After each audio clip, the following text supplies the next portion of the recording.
You got it. Okay, so here we are. This is the inaugural show, the grand opening show of Dave Frost in Chef's Kitchen. And we're covering two countries right now. We're in Vancouver and Southern California, of course. And so we're on with Dave Frost. And Dave Frost is on with me, or I'm on with him. So, Dave, welcome. You know, it's funny because we've done these before in California, Yep. so it doesn't really even feel. And, I was thinking about it today. Shit, we've known each other, over 20 years now, right? Uh, Pretty close. Yeah, pretty close. So it feels like we've been doing our own podcast for the better part of a century. And we did our own podcast before they were podcasts. We would talk about hockey daily, uh, like through the green wall. Yeah.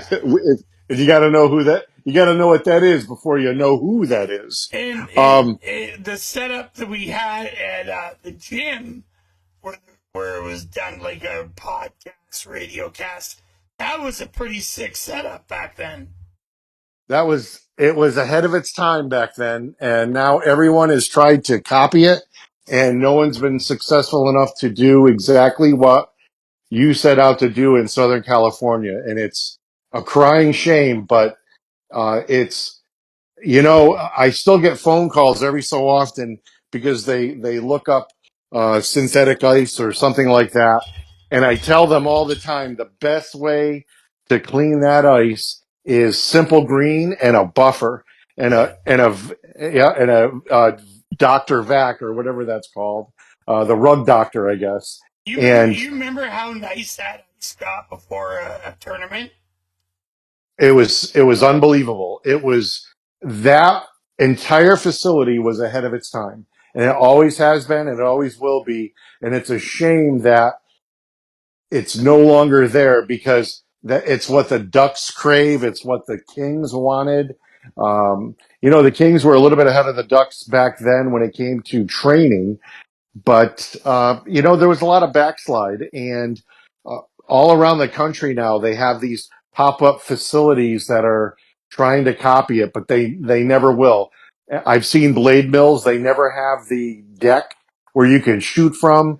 And how many times did you hear me yelling, "Bogart, don't fall in the well," when you work on your strength training, shooting a puck off of a blade mill and you're in sneakers? It was ahead of its time, and it always has been. It always will be. And until they bring you in to replicate it, they'll be a step behind in every sort of training. So, Well, yeah, those blade mills. There were several ways to use it, but you could go out and spend the money and buy all the crap. But unless you knew how to teach somebody to teach a player on it, it's useless. yep. I And was the first one to go ahead. I'm sorry. no, I went to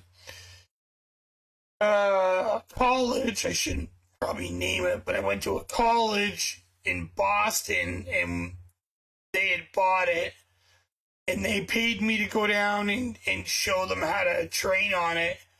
But you really got to know the art of using it, because we both know there were people in California that bought them, spent all this money getting them, and didn't have a clue how to train on them. Exactly. I remember one was up the street here in Anaheim, and they brought me in and they said, "Can you show us how to use this? Because we're failing." And I said, "Here's what you need to do." And it was right around the time the Apple phone came out and you could videotape me. And there's probably videotape. Well, it's probably gone by now. And it's not even video. It's, on somebody's Apple, and they could never grasp it. I was the first one, I think, to put a goalie on the blade mill and work on non skating techniques. I had Eddie Wolbert, who just got married. He was doing butterflies on that thing, and the push off and everything else going against the grain on that blade mill. And that was at the second facility we were at. The first one, it was unbelievable. You could shoot off of the blade mill. at a goaltender 15 feet away. It's you can't go cheap with them. You either got to go all the way with it or don't even bother. And as a matter of fact, I'm headed to Connecticut to pick up 8 sheets of synthetic in Massachusetts and bring it to a camp back in Connecticut. So it's something. It'll never, the academy in California will never be replicated. There's no other way that they could do that. It's a shame And too because it if you used it right, it was useful.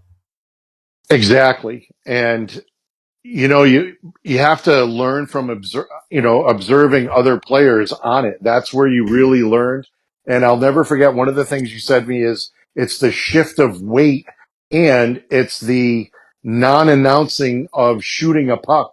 Is you'll always catch a goalie on surprises, but that machine mastered that. And it was telling because in the 2-on-2 league, sponsored by somebody that I would announce at, the wrist shots in that league were phenomenal from the players that trained on that blade mill, and it will never be replicated. The junior ducks or the lady ducks that were there, it was phenomenal for them. They were a great organization to begin with, but that team was floundering and they stepped up. That was years ago. They're all in college now or playing in the women's pro league. Yeah, or married. Right, right. Yeah, yep. So there's quite a few topics picking up. Some late news from Kevin Constantine has been removed, or I don't want to say suspended, but he's been placed on administrative leave, I guess is the best way to put it here in the States. So that's another coach that's in trouble again. And it's a big issue with Mike Babcock and other coaches that have been in trouble, other than other than big name coaches that have done stupid bonehead things in recruiting or anything else. But what do you think of? I know you just got hit with the Kevin news, but what do you think of Babcock getting removed before he coached a game with Columbus? Well, because I believe in the union, and I'm a kind of a I would say I'm still in my brain a union guy. I think what the union did by getting there quickly and getting boots on the ground and talking to the players directly and finding out. But it seemed like when Boone Jenner was talked to, that it was just like a kind of a natural thing. Hey, take a look at my kids, check out my cottage type thing. But then it seemed like when it went to the younger guys, it was a little more like, give me your phone, I want to go through it. It's just not something that I think you should even care about as a coach. Don't even get into it. Like, I could just tell you when I coach guys that age in junior, I didn't give a shit about that stuff. I cared if you could play. And I think Babcock's always been a little bit strange in some of the stuff with Marner years ago with the Leafs. Write down Right. the 5 laziest guys or the stuff like that. I just think it's absurd. Babcock had this opportunity that not a lot of people get. It was a massive second chance. And what blows my mind is he didn't just go in and in simple terms, just coach. Like, you tell players, shut up and play. Well, Yep. my thing is just shut up and coach. And stop trying to reinvent the wheel or get inside guys' heads. I don't like it. I don't like it even if it's not as bad as it seems or whatever. I just don't like it. Like, just coach the goddamn team. You don't need to try and get up over the guy in a certain way or have something over them, so to speak. But whatever. I mean, I'm sure he got a 1-year kiss off and I'm sure he's going to financially from the Leafs and Columbus and whatever, he's going to be happy. I think the guy, Right. there's no doubt he knows the game. I mean, shit. he won a cup, or he won 2 cups, right? He won one cup with Detroit. He's actually lost more Stanley Cup Finals. Uh, uh, he's lost two, and he won one with Detroit. Right. So My thing is, he was yeah, he a cup final in Anaheim, yep, and then a cup final in Detroit, and then a cup winner in Detroit, right. and then He, a bunch of Olympic gold medals, right? yeah, but you know, when you look at the Olympic team, I mean, uh, anybody can coach the Olympic team, and I hate to say it like that, and I hate to minimize any accomplishment by a Canadian coach, but if you're coaching in the Olympics, it's the world versus Canada. So there's a little bit of pressure, but you look down your bench and you've got Brodeur or Luongo, Sid the Kid, Mario in 2002. You've got you got a stacked deck. It's pretty much, and you know, the funny thing is you could take an all-star team of the world outside of Canada, and they still couldn't beat Canada's second team. So I get it though. Somebody's got to coach it, and somebody will be the fall guy when they lose, of course. But my biggest thing is when so you know I got to get in my Whalers when I can. But when Brian Burke came to Anaheim, he looked at Babcock and he didn't like him. And he can say whatever he wants to save face in the media, which is Brian's greatest asset, but he didn't want him. And Babcock didn't want to be here. And the reason why Babcock didn't want to be here or there is just that. Brian Burke toes a different company line than Babcock. You know, they always say between the lines in football and baseball. Well, when you're on the rink doing X's and O's, Mike Babcock is a tremendous coach. It's everything else which made or marred his legacy, and it's marred. And he asked out of Anaheim. He couldn't wait to get to Detroit, and Brian Burke let him. I mean, I don't think there was a gap year there at all. Brian Murray hired him. Brian Murray was replaced in Anaheim by Brian Burke. And they couldn't wait to get rid of each other. And obviously Brian brought in Randy and, you know, they won a cup in '07. So you're talking about 2 or 3 years, even with that '04 lockout that Brian did. He changed the course of the franchise for the better. I can only imagine what would happen if Babcock stayed and Brian Burke wasn't brought in. So, and we've heard stories about rookies and sitting on the Anaheim bench for an exhibition game or a preseason game, and he said, and Babcock looked at the rookie and said, "Well, you're finally on an NHL bench, so let it sink in because this is the last time you'll be on it." And they cut the guy, and he went back to Sweden within days. Yeah. So See, if that story is true, did the guy say that? yeah, Because yep, that he's is just you're not coaching now. You're a dick. yep, And that's why exactly, there's guys like Commodore and others that have spoke out, yeah, because there's a difference between being hard, and overcoaching. I know a lot of guys like that. yep, Between being that way and then just being a straight out dick. And I guess people say, Scotty Bowman was really mind games and tough, but I don't know. I don't know if I'd ever go as far, or I've had any players say to me he went as far as just being a dick. Because I don't well, think there's any room for that. You can be tough. I mean, it's the National Hockey League. You're getting paid. The players are getting paid. Your job is to win. But you don't have to go out of your way to get in a guy's grill and flat right. out, for the lack of a better word, just being a dick. I'm also a big stats guy, and I do believe in motivation, but I also look at the stats, and the biggest thing that there's no defense to it, is Mike Modano getting to $14.99 and not playing him in that one game so we can get 1,500 games. That right there, just all that does is solidify everything that Commodore and the guys from Spitting Chicklets, whatever they picked up, and the rookie here in Anaheim back in '02 or '03, whenever that happened.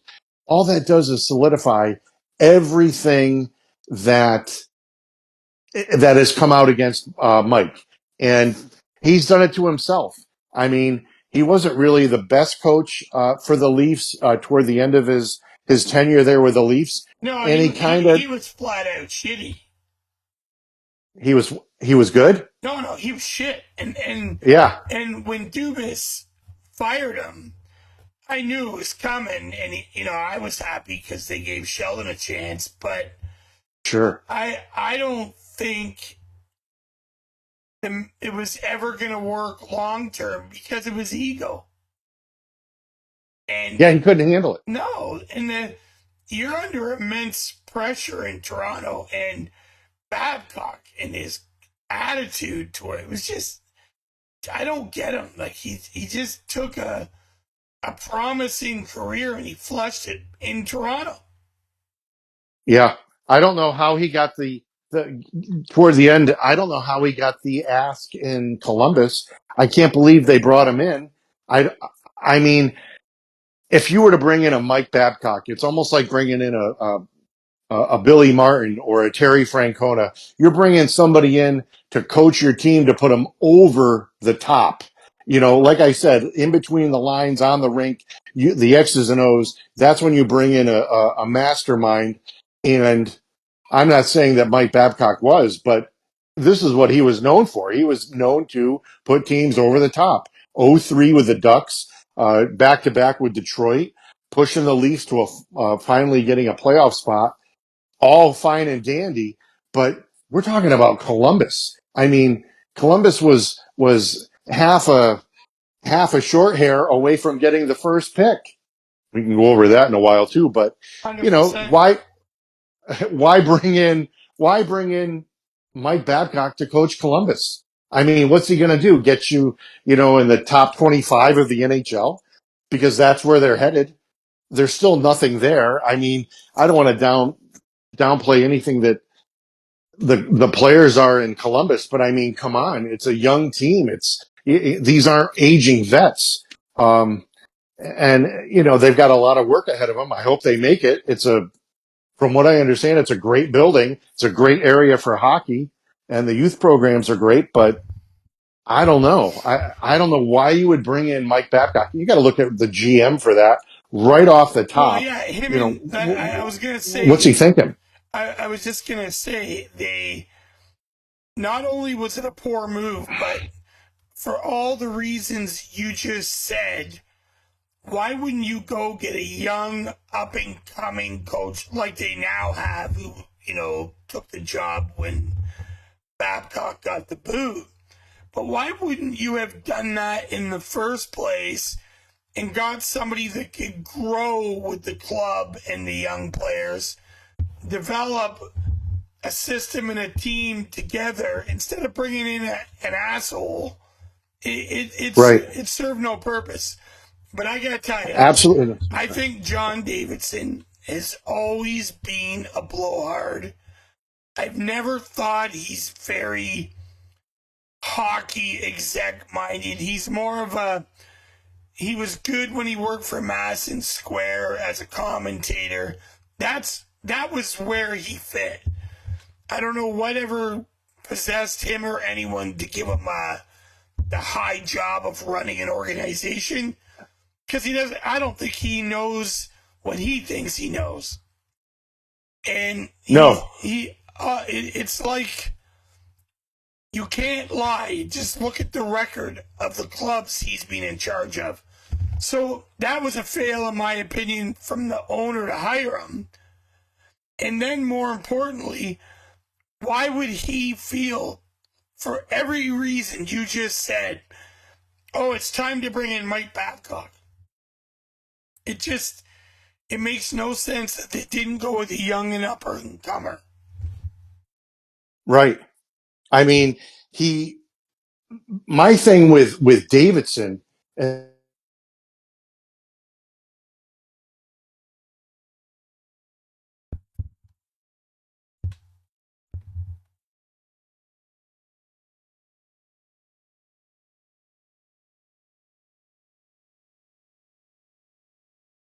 Hello?